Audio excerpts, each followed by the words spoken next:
C'était du vol, de l'arnaque, de la filouterie, de la... ce que vous voulez. It was a scam.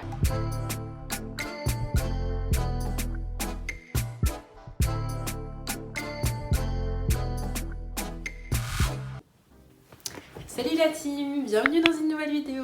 J'espère que vous allez toutes et tous bien. Aujourd'hui on se retrouve pour une vidéo voyage et je vais vous parler de mes anecdotes de voyage au Maroc. Alors j'espère que vous êtes prêts, installez-vous confortablement, prenez de quoi boire, de quoi manger, parce qu'en toute honnêteté, le thé est chaud.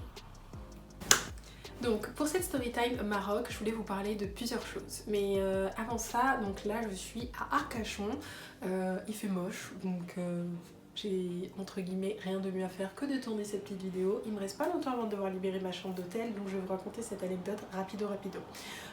Juste avant de parler de ça, j'ai fait une petite vidéo chill beauté il y a pas longtemps. Si vous ne l'avez pas encore vue, n'hésitez pas à aller la voir, je la mettrai là. Et dans cette vidéo, je vous avais parlé de certains des produits et j'avais dit qu'en fait je prendrais tous les miniatures de Palmer's pour partir en voyage avec.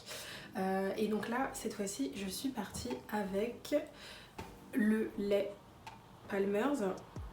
Donc le lait hydratant corps coco. Alors d'habitude, tout ce qui est à base de noix de coco, avec moi, c'est la cata. J'aime pas l'odeur, ça me réussit pas. Et là, en fait, ils disent que c'est un lait, mais en fait, la texture, elle est beaucoup plus comme une crème.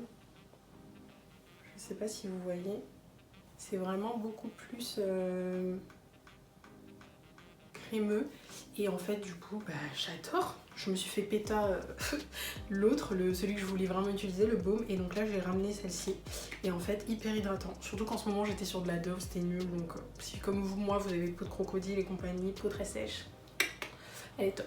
C'était une petite parenthèse. Aussi je tenais à commenter mon braid out parce que c'est rare que mon braid out marche aussi bien et je pense vraiment que c'est dû à la coupe, le fait que j'ai coupé mes cheveux il y a à mon anniversaire, le jour de mes 26 ans, donc le 14 octobre au studio Anae. À mon avis c'est grâce à ça que mes cheveux sont dans une super forme et qui tiennent vraiment bien les produits.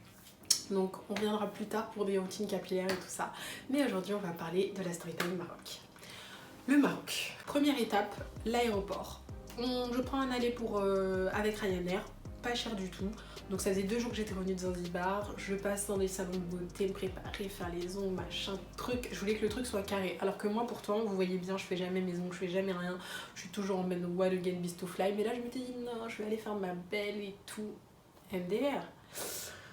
Première étape, l'aéroport. On part, tac, on arrive. On arrive sur les coups de minuit. Et donc on avait réservé via Booking, c'est pas les frais, c'est-à-dire que vous ne payez votre logement qu'une fois que vous serez sur place, donc c'est avantageux si jamais il y a la moindre galère en amont, comme ce qu'on est en train de connaître là avec notre cher coronavirus par exemple. Ça vous permet de ne pas avoir avancé de frais et de ne pas avoir ce problème de vous dire oh mon dieu mais comment je vais faire pour me faire rembourser. Ça c'est la première chose. Donc d'habitude je passe beaucoup par Airbnb, mais là je m'étais dit quand je pars dans des pays un peu lointains, j'ai tendance à privilégier cette option annulable au cas où j'ai le moins de soucis. Donc pour le Maroc, je m'étais dit je vais faire la même chose. Je suis passée par Booking, j'ai cherché un logement plus moins cher. Dédicace à une de mes amies qui se reconnaîtra car c'est son expression favorite. Et j'ai trouvé. Mais comme dirait une de mes tantes là, quand on paye pas cher, on paye le prix quelque part. D'accord ? Donc là, c'était pas cher, c'était une offre, mais qui était cohérente, hein. C'était pas un truc complètement aberrant. On arrive à l'aéroport, et là, on appelle la dame, on dit oui, machin, nan, vous êtes... Elle dit oui, prenez un taxi, vous allez me rejoindre, tout ça. Déjà pour les taxis, on voit que les prix varient entre devant l'aéroport et genre 100 mètres plus loin. Ils commençaient à vouloir nous embobiner. Il était minuit 30, gars, moi j'avais envie de dormir, donc c'était pas le moment de commencer à vouloir me faire des entourloupes. Donc déjà ça m'a saoulée. Finalement on réussit à prendre un taxi, tac, on a quand même payé légèrement plus cher que ce qu'on était censé payer. Et on avait un logement donc dans la Médina, on avait pris un riad, logement traditionnel marocain et même marrakchi. Donc on y va, on le dépose et là la dame dit oui vous pouvez pas aller plus loin donc je vais venir vous chercher à l'entrée de la Médina. 1 minute passe, 2 minutes, 5 minutes, 10 minutes. Mais la go n'était toujours pas là. On rappelle et tout, on donne au chauffeur de taxi pour qu'il explique où est-ce qu'on était, parce que nous, on connaît rien. Elle dit oui, j'arrive, vous inquiétez pas et tout. Elle arrive, elle nous demande, vous avez fait bon voyage, tout ça. Et déjà, on arrive, On s'était déjà pris la tête avec les taximans pour la négociation du prix. Donc déjà, ça nous avait déjà... Vous voyez, quand la pression commence à monter, vous êtes déjà saoulés, il était tard, on était fatigués.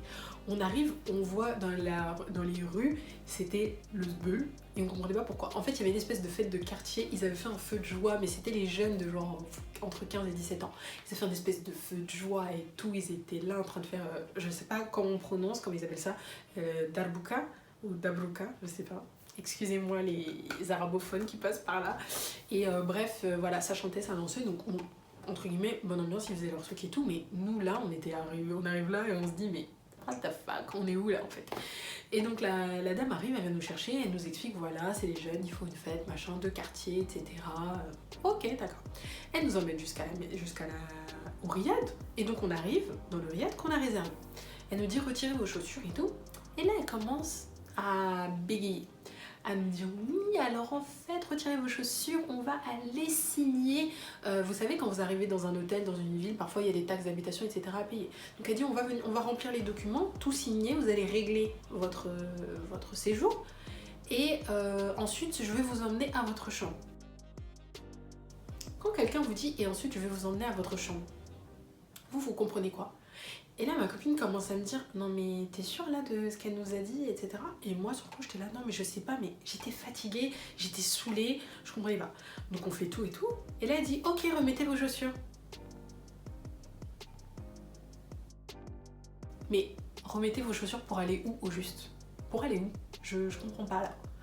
Donc je me dis, mais what the fuck? Et donc je me dis, mais what the fuck, on met nos chaussures pour aller où? Alors je me suis dit quoi, c'est mal d'aller, machin. Et elle commence là à nous parler de je ne sais quelle affaire. Mais gars, est-ce que c'est mon dos? La dame commence à nous dire, oui, alors en fait il n'y a plus de place dans le riad, donc je vous ai réservé une nuit dans un autre riad de la nuit, mais vous allez voir, c'est très bien, vous allez dormir là-bas pour cette nuit, je vous emmène et tout. Donc nous on met nos chaussures, ne comprenons rien, est-ce qu'elle est en train de nous raconter, on avance. Et là on voit qu'elle nous fait sortir du truc. On se regarde et on est en mode, mais c'est quoi le délire là? C'est quoi le délire en fait? Nous, on a payé pour un logement. Il est 1h du matin. On est là pour dormir là. On a fait un itinéraire, on a prévu des choses. Et toi, tu nous dis que ce qu'on a payé, ce n'est pas là où on va dormir parce qu'il n'y a plus de place. Et tu es venu nous faire signer les papiers comme quoi on dormait et on séjournait bien dans ce logement-là? Est-ce que vous voyez un peu le niveau du vice? C'est-à-dire qu'au lieu de nous dire en amont ça, elle nous emmène dans l'endroit, elle nous fait admirer, miroiter les lieux, elle nous fait signer des documents et elle nous emmène ailleurs. J'étais vénère. Elle nous dépose, je dis mais comment ça, etc. C'est quoi cette histoire? Elle dit ça va, c'est bon pour vous, ça va? Et moi j'étais là, bah non ça va pas. Et sachant qu'elle parlait français mais elle parlait pas très bien français, elle comprenait pas très bien le français. Donc de là la sauce a commencé à monter, j'ai commencé à être énervée. On est arrivé dans l'autre riad et nous ont montré notre chambre, on a commencé à s'installer. Et là on a commencé à parler avec ma copine et on était là mais c'est quoi ce délire et tout? Franchement c'est du foutage de gueule. On était chacune vénère mais chacune l'exprimait différemment en fait. Moi je l'avais vraiment en travers de la gorge. Parce que déjà c'est moi qui avais géré tout l'itinéraire, donc je savais ce qu'on avait à faire, etc. Et elle nous dit oui, vous inquiétez pas, c'est temporaire, c'est que pour une nuit, demain je vous ramène dans mon riad. En fait, il s'avère qu'elle nous a dit ça. Le lendemain matin, on se réveille toujours aussi énervé. On vient nous chercher pour nous donner le petit déjeuner, machin. Pendant qu'on prenait notre petit déjeuner, en fait, on était comme si vous voulez dans un salon salle à manger et la seule chose qui séparait le salon de la salle à manger, c'était un rideau. Et la propriétaire du riad était en fait juste en train de dormir de l'autre côté du rideau. Donc on l'entendait ronfler au pied pendant que nous on était en train de manger notre petit déjeuner. Enfin, ça n'avait aucun sens, c'était pas du tout pour ça qu'on avait signé en fait. C'est-à-dire que quand tu payes pour quelque chose, bah, bro, tu t'attends à l'avoir en fait. Ok? Et là, clairement, la meuf, elle avait voulu nous entuber.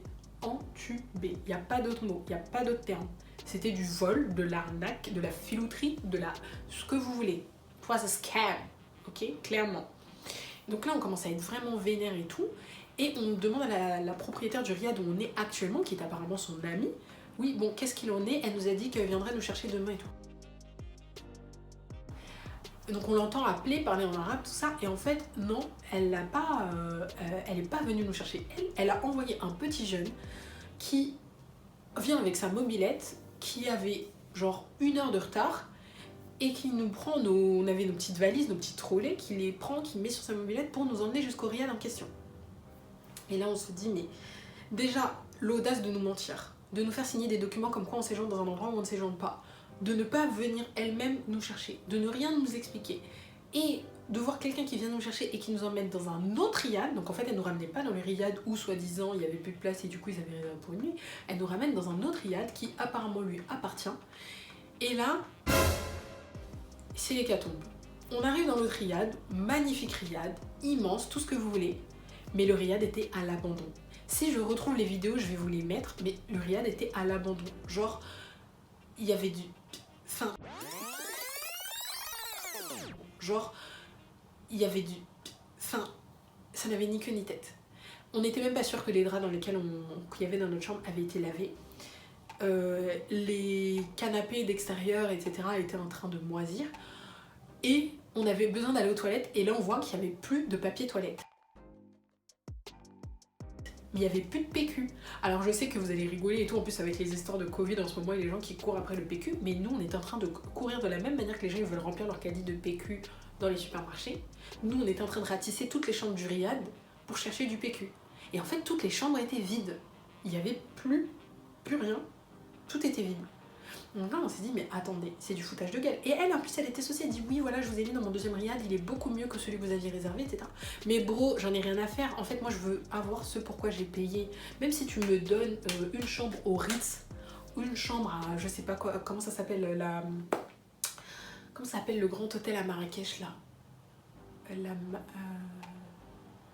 bon, quand ça me reviendra, je le mettrai, je l'écrirai. Mais j'en ai rien à faire, je veux ce pourquoi j'ai payé. Tu m'emmènes dans un soi-disant riad qui est mieux, ouais, il serait mieux s'il était entretenu et si le truc était en état. Le truc, il était à l'abandon, on aurait dit un riad fantôme. Il y avait des grandes bâches avec de l'eau qui avait absorbé dedans, les sièges qui avaient moisi. Quand je vous dis moisi, c'est il y avait vraiment les traces de moisissure, l'odeur de la moisissure, il y avait tout de la moisissure, c'était moisi. Il n'y avait pas de papier toilette.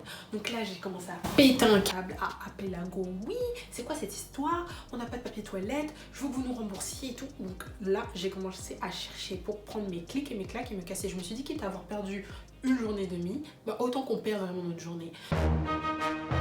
Donc de là, tout de suite, j'ai appelé le service client booking. Par contre, il faut parler anglais parce que du coup, c'est service client anglophone. Je les ai eu au téléphone, j'ai expliqué la situation. Je lui ai dit que le logement réservé n'était pas le logement qu'on avait eu. Ils ont dit, alright, we call the people who rented to you. Ils appellent la propriétaire, ils nous mettent en relation. La propriétaire a dit d'accord, j'arrive dans tant de minutes. On lui a dit de ramener du papier toilette et qu'on voulait être remboursé parce que clairement, c'était pas ce qui était convenu et que ça ne convenait pas. Et là, du coup, on s'est tout simplement retrouvé dans la merde parce qu'on avait réservé ce logement-là dans lequel on était censé laisser nos affaires pendant qu'on partait en road trip de 3 jours jusqu'au désert. Et donc là, on se retrouvait sans logement. Donc finalement, on a réussi à obtenir gain de cause, à obtenir notre remboursement. Elle s'est excusée, plates excuses, etc. Mais voulant nous faire parler avec son mari, etc. Mais je suis désolée, ce sont des arnaqueurs. Si je retrouve le nom du logement, je mettrai, mais pour moi, ça c'est de l'arnaque, c'est de la mauvaise foi. C'est de la mauvaise foi parce que c'est des choses que vous pouvez dire en amont. D'accord? Et je m'en suis voulu après parce que je me suis dit mais d'habitude je lis, j'épluche les commentaires et là j'avais fait ça un petit peu rapidement, j'avais pris que certains commentaires et j'avais pas tout creusé. Et en fait en creusant je me suis rendu compte que les gens en parlaient de cette histoire. C'est juste que beaucoup de gens ça ne les avait pas dérangés. Je pense qu'au moment où ils étaient venus, l'autre riad ne devait pas être délabré et ils n'ont pas dû avoir comme nous en plus une nuit chez quelqu'un. C'est juste on leur a dit vous aurez tel riad et finalement ils en ont eu un autre. Bon, soit. Mais là nous ça nous a fait perdre énormément de temps. Et il n'y a eu aucune transparence, donc moi ça passe pas avec moi, c'est pas possible. Donc every time you rent something, à chaque fois que vous devez louer quelque chose, vraiment toujours double check.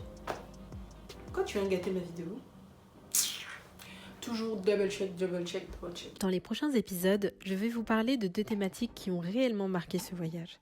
La première, c'est tout simplement le road trip jusqu'au désert du Sahara à Merzouga.